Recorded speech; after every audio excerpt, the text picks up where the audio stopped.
Now it's the time for me to show you the verses of the Quran and to try to see how they are fitting with any of these categories. Okay? So there are two categories of verses of jihad in the Quran. A jihad to remove persecution, jihad of the messenger and the companions to carry out the sunnah of God, that is, punishment of those who kept denying the truth after itmam al-hujjah. That is that punishment that I was trying to talk about in the last session. We find verses about both kinds of jihad in the Quran. Okay? So we look at these one by one. Okay? A, jihad to remove persecution. Okay? That is general directive, because it is talking about something that, applies at every time. The second one, jihad of the messenger and the companions to carry out the sunnah of God as punishment. That is specific to the era of messengers, as I talked about it last time, okay? In the last session, okay? You may not agree with this, but if you don't know what I'm talking about, then that means that in the last session perhaps you were not, I was not very clear, or you were sleeping, okay? The sunnah of Allah Ta'ala to punish those who reject the messenger, for that sunnah, we have verses of the Quran. And then jihad to remove persecution, for that too, we have verses of the Quran. So let us now look at these verses, okay? So the first one, jihad to remove persecution, fitna. Either to defend yourself, أُذِنَ لِلَّذِينَ يُقَاتَلُونَ بَأَنَّهُمْ ظُلِمُوا. Permission is given to those who are attacked because they have been oppressed, or to defend others. وَقَاتِلُوهُمْ حَتَّى لَا تَكُونَ فِتْنَةً وَيَكُونَ الدِّينُ لِلَّهِ. And fight with them until there is no persecution, and religion is only for God. Okay? Now I should say, some of my friends that may have read about this, there are some scholars who try to separate this and say, okay, so that fitna is about that jihad to remove persecution, and then to have religion is only for God, that would be that sunnah of Allah. I think that is a bit like confusing everything. I think it's easier to just present it in this way. So these verses are not all, but among the verses that are giving us the directive of jihad, not giving us, are giving the Prophet and the companions the directive of jihad that can also be applicable at our time, to remove persecution. And what is persecution anyway? Persecution in this context means forcing a person to give up his or her religion, forcing a person to not practice his religion. And if you say, well, from where you are saying that, I ask you to kindly look up this verse, 85:10. Okay? So that is the meaning of persecution. Okay? So again, the first category of jihad is jihad to remove persecution, fitna. That was applicable at the time of the messenger. That is definitely applicable at all the times, because persecution is something that is applicable in all the times. Okay? So the meaning of that is that, yes, if there is somewhere a group of people who are persecuted, meaning that they are forced to leave their religion, or they are under so much pressure that they cannot practice their religion, then yes, it is totally legitimate to do jihad, to remove that oppression. Okay? However, with conditions, which I'm going to talk about later. Okay? And if you think about it, interestingly enough, that sort of reasoning is also the sort of reasoning that United Nations and others would approve, that if there is a country where people are forced to leave their religion, etc., then there is a very good case that the person can argue in United Nations that we need to do something about it. It's very rational. It's very moral. What is the reason? The reason is that God created everybody as a free soul. For a person to not be able to practice his religion, it is going against the plan of Allah Ta'ala. So this needs to be stopped. So for the sisters who came a bit late, I was saying that there are two kinds of jihad. The first kind of jihad, sisters, is the one that applies at every time. And that is jihad to remove persecution and fitna. Okay? And I showed you the verses. قَاتَلُوهُمْ حَتَّى لَا تَكُونُ فِتْنَةً. Fitna means persecution. To force somebody to leave his religion. This sort of jihad applies at all time. Then there's a second type of jihad. And that jihad is jihad of the messenger and the believers to implement the sunnah of Almighty in implementing punishment of God to those rejectors who can legitimately be called kuffar and kafir. Just read them. I mean, I can read well. So when the sacred months have passed away, then slay the polytheists wherever you find them. See, it's offensive jihad. Okay? No one can say, well, this was also defense. No, this wasn't defense. You can't see it. It says go and kill them, right? They're all of them. Hello, do you want to come with me? Oh, be careful. All of them are in Surah At-Tawbah, chapter 9. Surah At-Tawbah is that very last chapter in which the punishment of messengers in which the punishment of messenger of God, Muhammad sallallahu alaihi wasallam, has been instructed.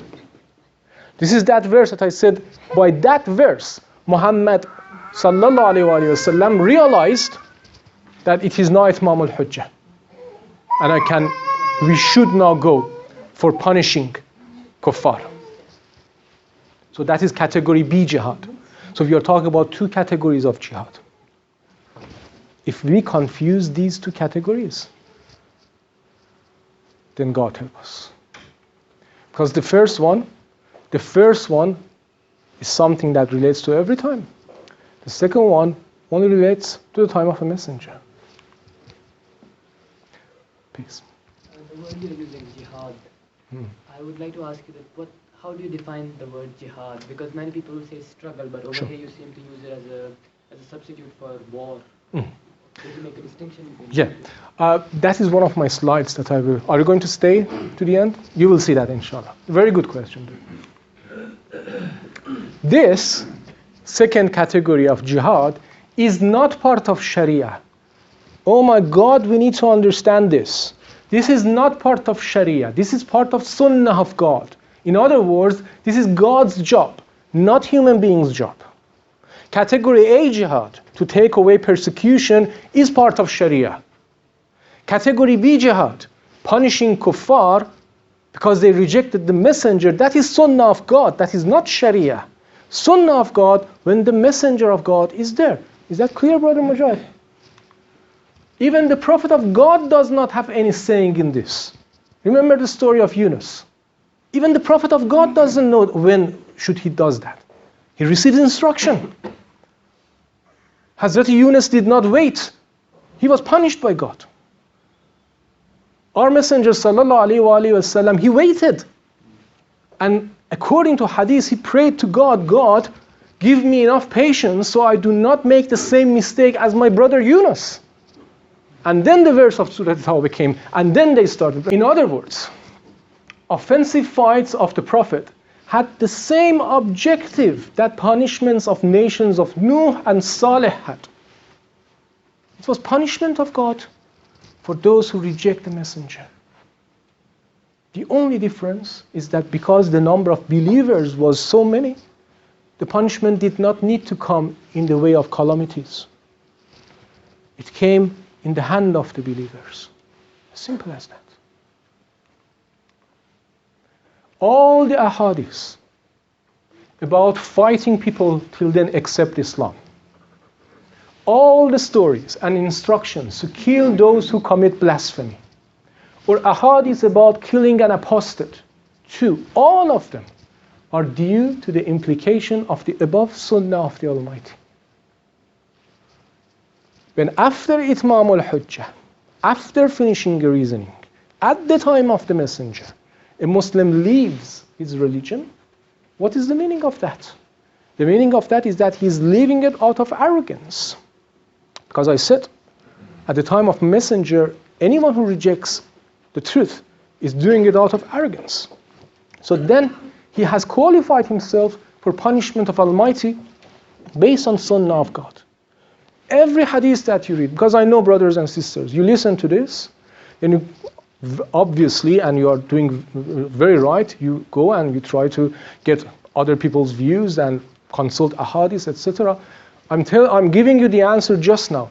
Anything that you find that the Prophet instructed killing that person, said go and kill that person, all of that is based on Sunnah of Allah Ta'ala at the time of Itmam al-Hujjah.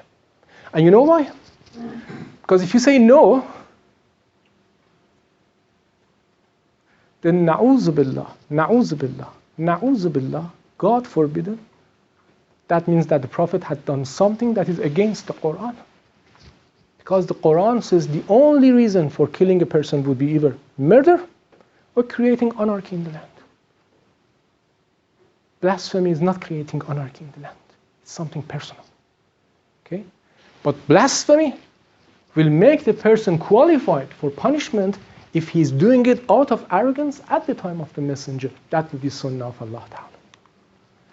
Otherwise, these reports and narrations will be against the verses of the Quran, like these, that make it clear that killing for any reason other than the crimes of creating anarchy and murder is not allowed and is like killing all human beings. Please. Just one thing, that in today's time, the French killing, that magazine, what you think, my personal view is that they're done in arrogance, and they say things like they refers to who? The magazine, they make the cartoon, the French Right. the killing that they have killed that. Mm. So what do you think? They're the guys who done that? They done the right thing or the wrong thing? Of course they did wrong thing. How can I say they did right thing? Brother, I said Ashhadu an la ilaha illallah at the start of my talk. How can I say they did the right thing? Arrogance that you're talking about is different from the arrogance that I'm talking about. Arrogance that you are talking about, brother, is the general meaning of arrogance, which means doing something that is harsh, doing something that is not moderate, etc. Arrogance that I'm talking about, as I defined it, is to do something while you know it is wrong, while you know that it rejecting the truth, while you know it is the truth. If those people knew that Prophet Muhammad was really Prophet Muhammad, was really a prophet, yet drew those cartoons, then yes, that will be arrogance. However, even then, we could never understand that, whether they did it out of arrogance or not. Just as Prophet Muhammad never understood, unless God gave him revelation. Please. But they did it repeatedly, after again. That's fine. Just obviously somebody have talked to them and tell them that hey, you are crossing the line. brother. Somebody told them that this is the area, this is the no-go area. The Muslims got the feelings about it, and obviously they know what's going on in Muslims' mind. Yeah, and they did something very bad, and they did very bad thing. But brother, I feel I have not managed yet to deliver what I understand and what I mean by the word arrogance to you. Arrogance, brother, as I said, and I say it again, is when you recognize this is the messenger of God, and yet you make cartoons about them. Arrogance is not when you know that this will offend people, yet you do it.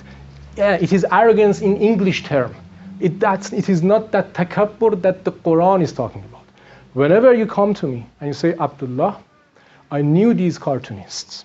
All of them talked to me over the phone before being killed. And all of them told to me, you know what? We know Prophet Muhammad is the real prophet. But we don't like him. We want to make cartoons about him. Whenever you say that to me, then I will say, if what you are saying is true, they are kuffar, they are arrogant. If they were living at the time of a messenger, then the messenger would receive revelation from God to go and kill them. At our time, we cannot do anything about that anyway. But I have some doubt whether you can give me that call and give me that information, brother. So my definition of arrogance is based on the word takabbur in the Quran as I define it. By taking on the role of implementing the instructions of these verses that relate to the Sunnah of God, we might as well be assuming the role of the Prophet. Because that is what the Prophet would do. We may as well start thinking of adding a few rak'ah to prayers, reducing some. Why not just do that then? If Prophet Yunus did a mistake calling people kafir and leaving them, if Prophet Muhammad ﷺ had to wait for instruction of God to inform him and allow him to, you can now go and punish people, but we don't need any of that, we can just go and do whatever we want, then na'udhu billah, that means that it seems like our relationship with God is much better and stronger than the relationship of messengers of God with him. We may as well start changing the prayers then. Why not doing that? Do you realize how significant this mistake is and how betraying that mistake is? Do you realize how stupid and funny and sad is that person who goes and kills these people and say this is revenge for the Prophet? I need to find somebody to do something about you as a revenge for the Prophet. Because you tell me, brothers and sisters, that cartoons in that magazine, may God give them whatever they deserve it. Do you know how many editions that magazine has? Do you know how many copies of that comes out? Not many. Not many people know it anyway. Okay? Who has wronged Islam more? Those cartoonists or these people who are going and kill everybody in the name of Muhammad sallallahu alaihi wasallam? Why are we become so emotional about those cartoons, but not much emotional about those Muslims who defame Islam and God and Quran and Muhammad sallallahu alaihi wasallam? Which, my brothers, sisters, they make a mistake. What? These are the ones who we need to do jihad with. These are the ones who are defaming Islam. We need a bit of wisdom. We need to open our eyes. I started with this. Something does not make sense. I said Quran says religion is not compulsion. But the Prophet in the latter stage of his mission fought kuffar because they didn't accept Islam. I said there is no instructions in the Quran to punish for apostasy and blasphemy. But there are some authentic reports that Prophet ordered killing apostates. I said to many, even Muslims, acts being done in the name of jihad and defending the Prophet seem not quite right. Now we know the answer, hopefully. That latter fight of Prophet with kuffar was because he was ordered to punish those who out of arrogance rejected his message. That was Sunnah of Almighty. That was not to force them to Islam. That was to punish them for rejecting the truth due to arrogance. Those incidents of killing people because of blasphemy, etc., again was based on the same thing. They did this out of arrogance after Itmamul Hujjah. And the reason it doesn't make sense for many of us is because people, not us, people are assuming the role of a messenger of God and have confused Sharia with the Sunnah of God at the time of a messenger.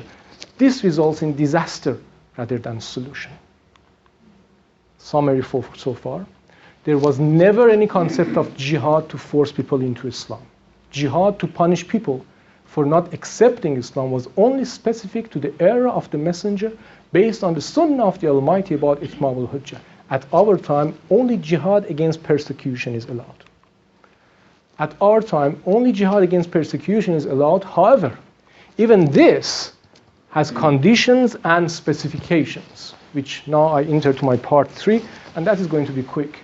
So what are the conditions and specifications? So please do appreciate where we are now. We established that there are two kinds of jihad.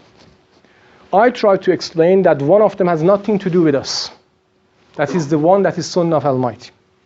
I tried to explain that the other one, type A, jihad for removing persecution, that does apply to us. But it has conditions. You cannot just say jihad, jihad, jihad. It has conditions. Let us see some of these conditions. And let us think, those people who do so-called jihad at our time, how many of these conditions are fulfilling? Okay? Some of the number one, jihad is only allowed when it is initiated and led by a legitimate state. My brothers and sisters, Prophet and his companions, before being in Medina for 10 years, they were in Mecca for 13 years. They were persecuted in Mecca. They were being under torture. The Prophet himself, a number of times people wanted to kill him. Do you think in the tribal society of Mecca, it was difficult for the Prophet to announce jihad? To ask some of his brave companions to set fire in the house of Abu Jahl and Abu Lahab in the middle of the night? He could easily do that. Nothing would happen to him. He could just do that. He could just then escape or whatever. He never did that. Jihad started when he was in Medina. And the first verse of jihad that came, as I showed you, starts with this word, 3 letters, Uzina. We are giving you permission. Meaning, by default, you cannot fight people. You need permission. Uzina. Now you can do it. All the verses of jihad about persecution are directed to the state of Muslims. Now, my very good brother asked me that these things that you are saying, are these all new things that you have come up with, or are you just presenting your perhaps top-up view of what you have learned from scholars? And I tried to assure him that I'm just a student of Islam. All the things that I'm saying, I've learned it from great scholars, and of course I add my own view to that. Okay? This one, brother, I can give you more than 10 quotes from scholars of Islam who say the same thing. The word imam in the meaning of head of the state. That needs to be there. I can give you more than 10 quotes from very good scholars, Ibn Taymiyyah and others. Number 2, killing civilians is forbidden. Oh my God, how can somebody not understand this? I have no idea. So the justification is this. We kill these civilians because they are supporting the fighters. Really? Have you read the history of Islam? Do you know the role of women in Arabia? Do you know that? Do you know that women would use anything that they could, and I mean by anything, to encourage their people to go and kill the Prophet? Yet, when Prophet heard one woman was killed, he said, God be witness, I'm not responsible for this. We need to decide, you see. If you're Muslim, then we have to follow these rules.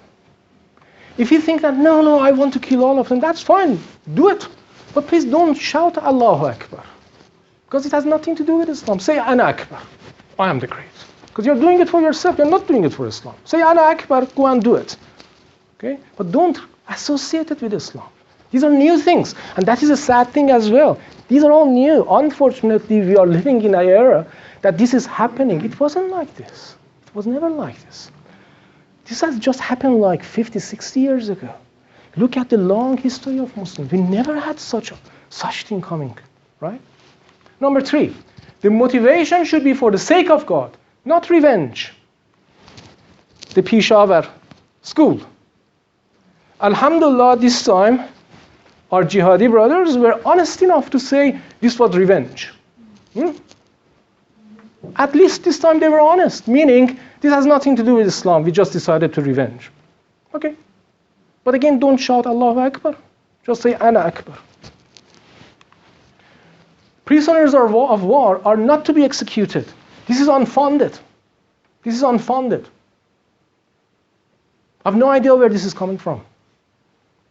One of the brothers said that, well, these people who do these things, they should have their own reasons. I know their reasons for some of these, but honestly, brother, for this one, I have no idea what is the reason. It's just out of my capability to understand the reason, and my IQ is not that low. This verse instructs Muslims to release prisoners of war, either receiving some money and releasing them, or to releasing them just for free. And the whole thing is about the duration of war. They should not keep them after war anyway. The reason you keep the prisoners of war is for them not to join the army again. That's all. War does not justify inaccuracy.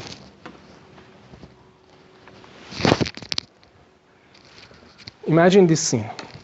The messenger of God, the last messenger of God, Muhammad sallallahu alayhi wa sallam, marching with his army towards Mecca.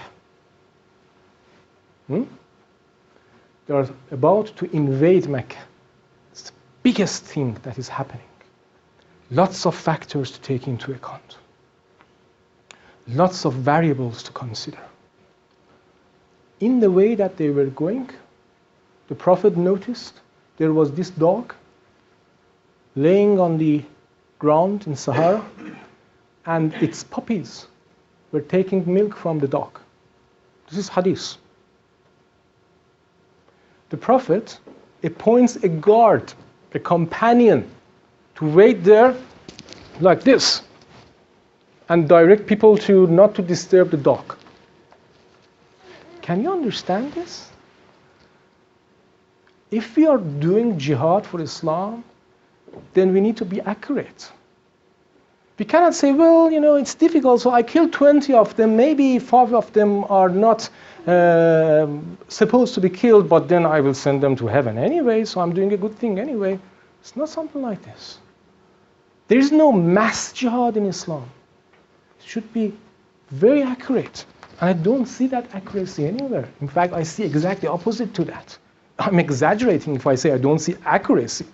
I'm seeing exactly opposite. I see intentional motivation, intentions to do exactly opposite to this.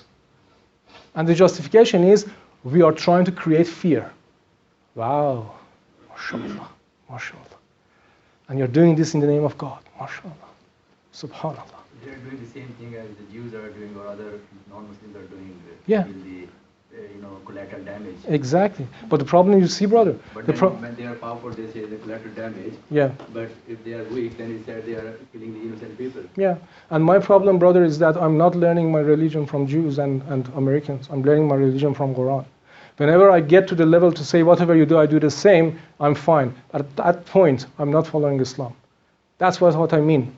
We need to decide, am I a Muslim or not? But Muslims, they shouldn't do that. But the people who were talking about that Muslims are doing wrong, Yeah. but they did the same collateral damage, then nobody talks in I agree with that. 150 nations, they don't talk about that. I cannot be more agree than that.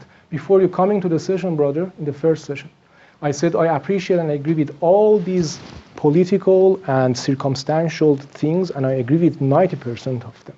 This talk is only about what Islam says about jihad. Otherwise, I fully agree with that.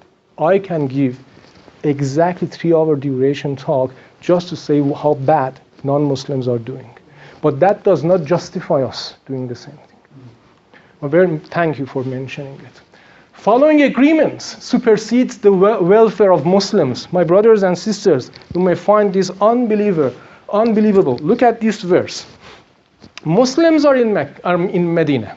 Some of the Muslims, especially the poor ones, are left back in Mecca. These are under oppression by non-Muslims.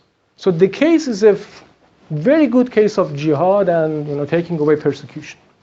The verse says, help these Muslims who are under persecution, unless you have agreement with those kuffar not to do anything against them. See how agreement is important. Even agreement with kuffar, and kuffar means not non-Muslims, kuffar, those arrogant people, that is being respected in the Quran. Number 6. Number 7. Jihad does not justify oppression. Remember, jihad is to take away oppression. You cannot then do jihad and do oppression yourself. In many of the verses that talks about jihad, it says, وَلَا تَعْتَدُوا. Do not exaggerate. Do not go too far away. Okay? Once when the Muslims were going, they were first under the impression that they can also set fire on people, on kuffar. And Prophet said, we cannot do that. That is only what God will do in the hereafter. We cannot do that. Jihad does not justify oppressing people. Okay? Now, that was about jihad. But because I will come. Because jihad and state of Muslims are quite related to each other, I also have some conditions for state of Muslims. This is in fact an article that I wrote in my website, and you can read the full article there. I'm just putting a few of them here. Allow me to finish this, Brother Khalid, and then I will come back to you. So some of these conditions for a state. First, being selected on the basis of shura, which is consultation with representatives of people, is one of the foremost conditions for an Islamic state to be considered as legitimate. وَأَمْرُهُمْ شُورَى بَيْنَهُمْ. Their affair will run by shura. I ask you, did Abu Bakr radiallahu anh took sword and said to people in Mecca and Medina that I'm your Khalifa and I have supporters and if you do not follow me, I will kill you? No. How was he selected? By shura. Did Omar did the same? No. How was he selected? By shura. Abu Bakr consulted a number of companions. He then went out of his house. People were sitting in front of his house. He said to them, I have decided Omar to be Khalifa. Are you happy with this? And they said yes. Osman, shura. The council that Umar radiallahu anh had made, and Osman radiallahu anh was selected. Ali radiallahu anh, shura. Now you may say this shura, that shura, it was not done in a most effective way. Maybe this shura had some difficulties. Yeah, but still it was shura. Okay, and this is one of the reasons that we call them khulafa ar-rashidin, the rightly guided khulafa. People cannot just go to a land and impose themselves as Khalifa to others and announce themselves, I'm your Khalifa now. No. They should tell you, you are my Khalifa. You never say, I am your Khalifa. It is not implementing Sharia, but implementing justice. That is the main sign of an Islamic state. This is one of those most simple-minded ways that I think some people think. As soon as we manage to cut hands, well, mashallah, we have Islamic state now. Why? They cut hands. Really? Is this really all that we are looking for Islamic State? Okay, it's implementing Sharia, etc. That's fine. But based on the verse of the Quran, which I don't have it here, but I have it in my article, the one thing, the first thing that the state of Islam will do is bringing justice to the society. That is the first thing. An Islamic state looks for excuses to ignore and forgive. It is not keen to punish. Have you heard so many ahadiths where this guy, this woman, go to the Prophet, says, I did that, I did this thing, and the Prophet ignores him? Have you read these ahadiths? The Prophet never would go and find these people. No. He never did that. He tended to ignore them. Unless, of course, the person is, like a group of people who attack a city with sword. Yeah, that is different. That we should go and find them because that's about security of the society. But for impersonal crime, the Prophet was never like this. He was not keen to punish people. He was keen to ignore people. Why do you think we have this absolute rule? Every Muslim scholar agree with this. If somebody commits zina, adultery, and no one else says no, his duty is to remain silent, not to expose himself. Remain silent, do tawbah, and make sure he or she will never do it again.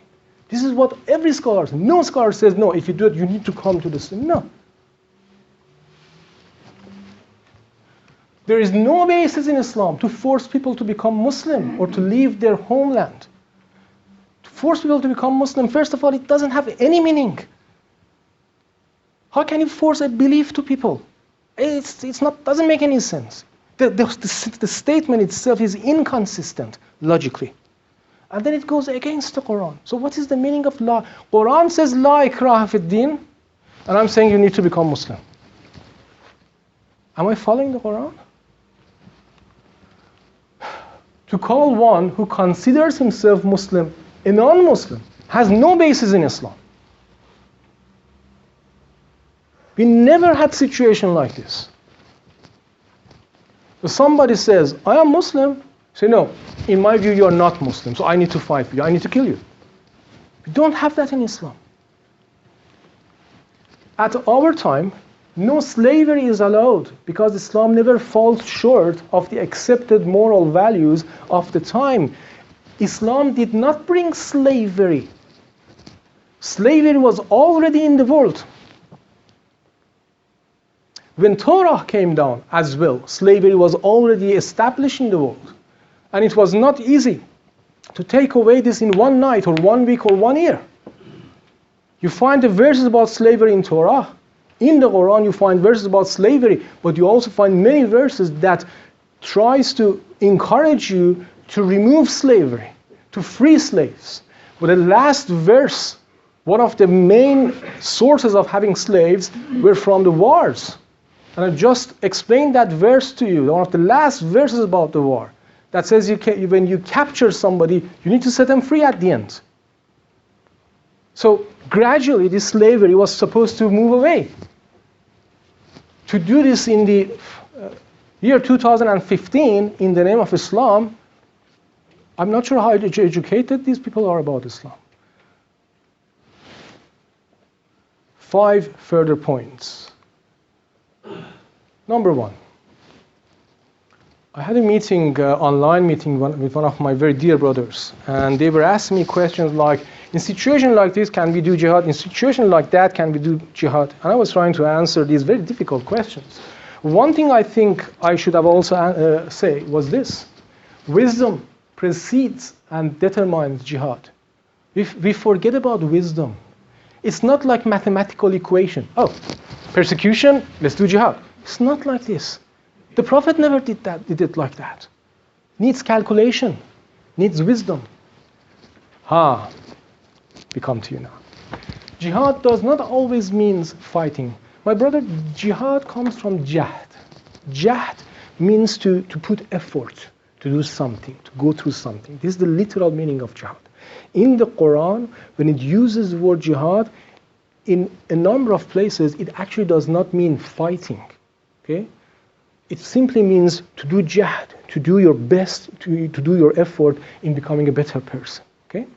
But of course, putting your life in danger for the sake of God would be one of the biggest efforts that you can do. That's why in the Quran, in many places, when it says jihad, it does mean fighting. But jihad, the general concept of jihad, is not just fighting. And that is another thing that we forget. We forget about that other concept of jihad. Okay? Even jihad to remove persecution does not always need to be by the way of fighting. Sometimes political negotiation can help better. That's where I'm saying wisdom is important.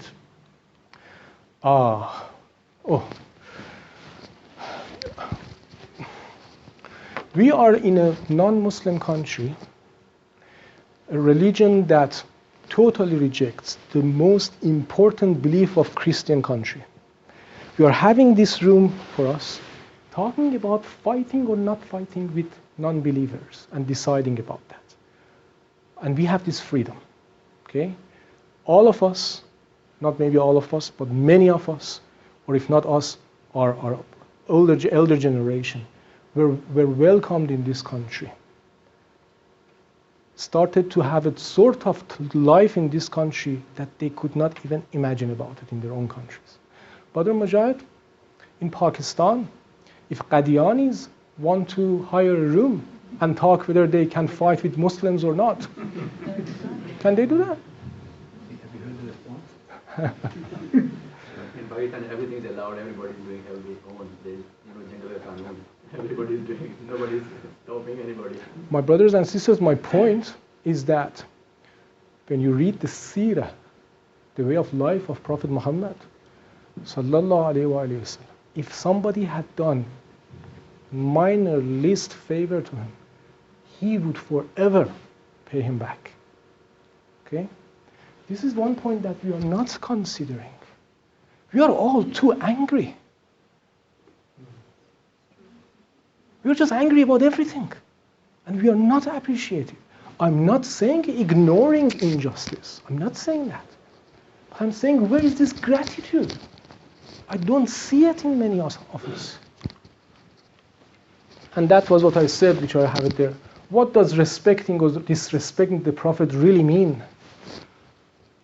If you say making cartoons of Na'uzubillah, Prophet Muhammad sallallahu alaihi wasallam is disrespect, and between 1 to 10, I give it degree of 8, I will then say, killing the people who make that cartoon and shouting Allahu Akbar and saying this is revenge for Prophet Muhammad sallallahu alaihi wasallam, from the degree of 1 to 10, that is 100 disrespect. In that article that I wrote, I ended it with this, and I would like to end my talk with this as well. It is one thing to seek power and revenge out of emotion and anger, but another to establish an Islamic state. If we are not good enough to do the second, then let us at least be brave enough to refrain from doing the first in the name of God. Assalamu alaikum wa rahmatullahi.